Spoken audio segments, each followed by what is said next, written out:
मैंने तेजस्वी जी का speech house में सुना देखा चैनलों पे, तो बहुत तूफान मचा हुआ था। तो बड़ी मैच्योरिटी से तेजस्वी जी ने अपनी बात को रखा। तेजस्वी जी तो सीएम के बहुत करीब हैं, वो तो कभी भी हो सकते हैं यंग।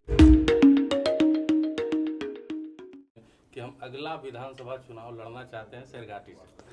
अब देखिए, पिछली बार तो हमने बड़ी कोशिश की, हमारे आदरणीय लालू प्रसाद जी ने हमको सिग्नल भी दिया था और बुलाया भी था।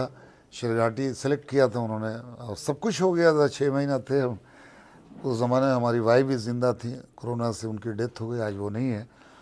लेकिन मुझे लगता है कि शायद हम एक कलाकार हैं, हम बड़े इमोशनल होते हैं। जैसे आपने कोई बात कही तो हमने आपकी बात पे यकीन कर लिया और हम अपनी तैयारी शुरू कर देते हैं।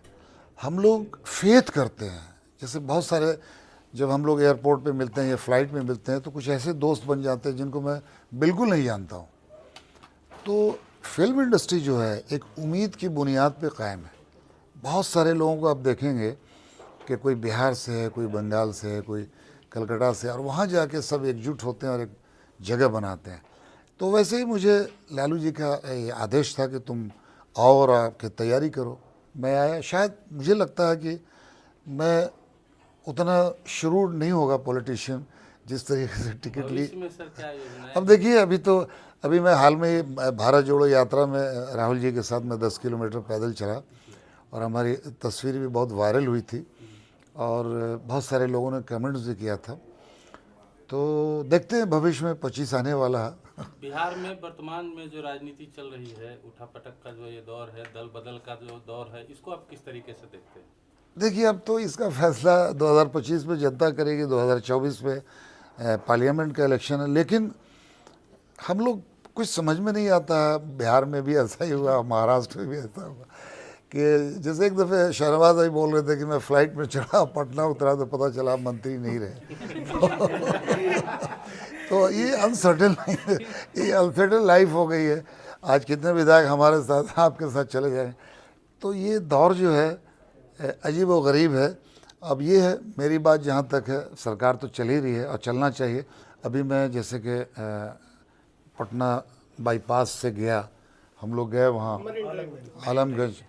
क्या खूबसूरत जगह बन गई है, इतने सारे ब्रिजेज़ हैं। तो बिहार का काम तो बहुत अच्छा हुआ है। और जब जब मुझे याद है कि हम लोग अपने घरों में महफूज नहीं होते थे, हम लोग तो बहुत इंटीरियर में थे। तो लेकिन अब सब सेफ है, सब चीज़ अच्छा है। तो काम तो अच्छा हुआ, काम नीतीश जी अच्छा कर रहे हैं और काम होना ही चाहिए। चूँकि जनता चुन के भेजती है तो उनके क्षेत्र का काम होना चाहिए, चाहे वो विधायक हो, पार्लियामेंट हो। आफ्टर ऑल ये सीएम है, तो नीतीश जी काम अच्छा कर रहे हैं। राहुल गांधी ऑल के द साथ बेस्ट। आप पद यात्रा में जुड़े थे। राहुल गांधी में भविष्य दिखता है आपको क्या? देखिए, बहुत जुनूनी आदमी है, बहुत संघर्षशील हैं और एक हवा बना दी गई उनके अगेंस्ट। ऐसा नहीं है, हर इंसान को ये आज़ाद मुल्क है, हर इंसान को हक है कि आप चुनाव लड़ सकते हैं, चाहे किसी भी क्षेत्र से हो। और वो तो एक ख़ानदानी है, उनके परिवार ने बहुत सारी कुर्बानियाँ दी है, उनकी दादी ने, उनके डैडी ने। तो मुझे लगता है कि राहुल गांधी जी अब बहुत मैच्योर हो गए हैं। जैसे मैंने तेजस्वी जी का स्पीच हाउस में सुना देखा चैनलों पे, तो बहुत तूफान मचा हुआ था। तो बड़ी मैच्योरिटी से तेजस्वी जी ने अपनी बात को रखा। तो आदमी देखिए धीरे धीरे मैच्योर होता है, एक परख होती है, एक ताकत होती है। अब मुझे लगता है कि तेजस्वी जी उस लायक हो गए हैं सीएम कि बनने लायक हो गए हैं? नहीं, तेजस्वी जी तो सीएम बनने के बात अलग कर रहा हूँ। आपने तेजस्वी जी, राहुल जी की बात कहा।